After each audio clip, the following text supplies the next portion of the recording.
So bakit ka tumatakbo? Health reasons. Whenever you run, tumataas yung heart rate mo, your lungs start to improve, circulation ng dugo mo nag-i-improve din.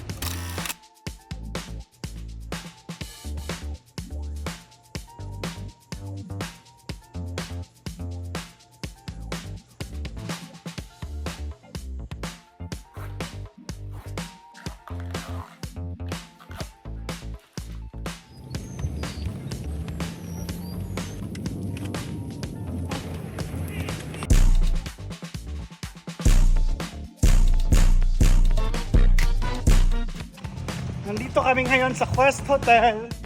So bakit ka tumatakbo?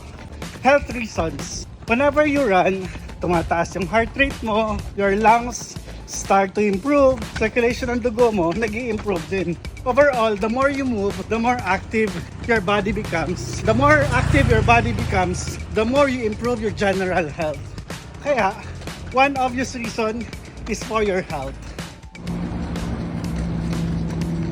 Kilometer 3. What is your shoes today? My shoes is plain 3.5. Ito, super gaan, super lambot. So it's carbon plated, full palm yung carbon niya. Meaning, yung buong shoes mo, yung buong paa mo is covered by carbon plate.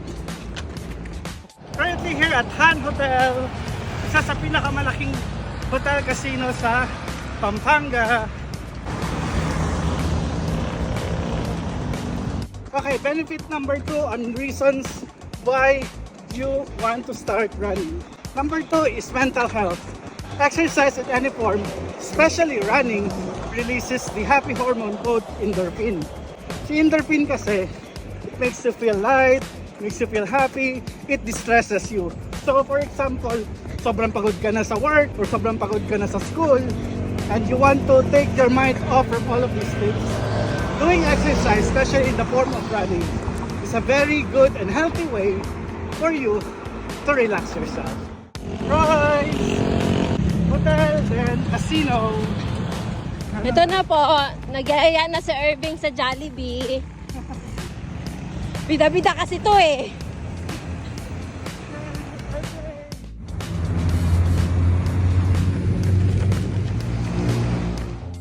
We're here sa Clark Center. Puro paangat. Kapagod, grabe.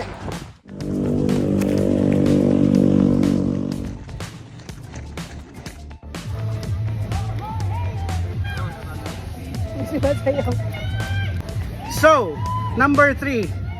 And I believe this is the most important thing to some or maybe to most of the people.